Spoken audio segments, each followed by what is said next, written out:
people who took them were Alfred Court Haddon, go on to become a reader in anthropology at Cambridge University. The other person was Andrew Francis Dixon, who was then a graduate student here at Trinity College Dublin, but he would later go on to become Professor of Anatomy. One of the most important things about the Legacy Working Group is its commitment to transparency and information, and in that it reflects the values of a modern university and should do so. The Inishbofin Crania are part of a much wider collection of several hundred crania and human remains that we have here at Trinity College Dublin.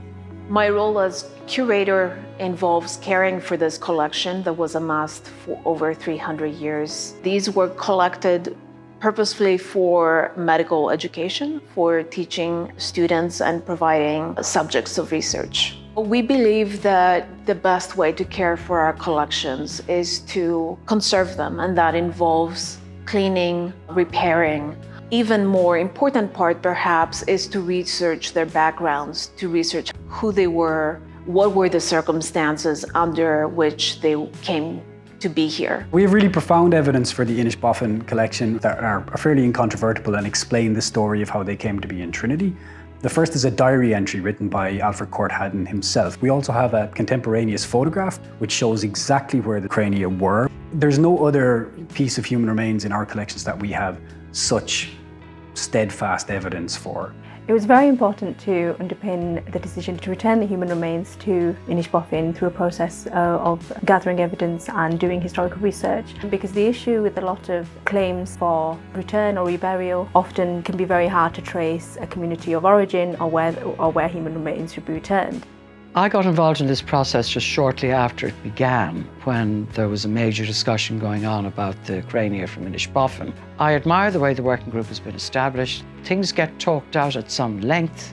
We are fed very, very good research papers by the research team, and I think it has a very important purpose. We care for the dead by sharing their stories and making sure that they are not forgotten and their story is remembered and actively provides a connection to our past.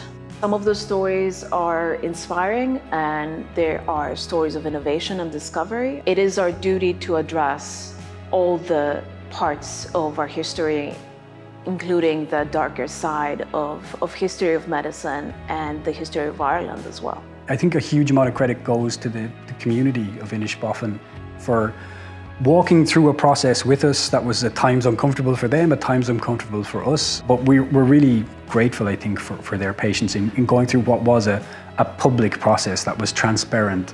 I think that gives such weight to the decision in the end by the board to send back the crania for reburial in Inishbofin. The positionality of Trinity College Dublin is really interesting. We're both founded for the colonisation of Ireland, but then we contribute outwardly to the colonisation of other places. And that's also a good way of understanding Ireland's relationship to empire. In a way, the Inishbofin Trinity case is a sort of microcosm of a much bigger thing that we need to reckon with here in Ireland. I think it was timely. I think it will do some good in Inishbofin. Certainly having attended the various ceremonies down there and seeing the effect the reburial had on the local community, seeing that so many people signed the petition, so many people get involved in the activism that was necessary in the end. I think there's good all around. History is at times inconvenient to us. It includes unethical choices. However, it reflects the past and we cannot change the past. What we can do is learn from it.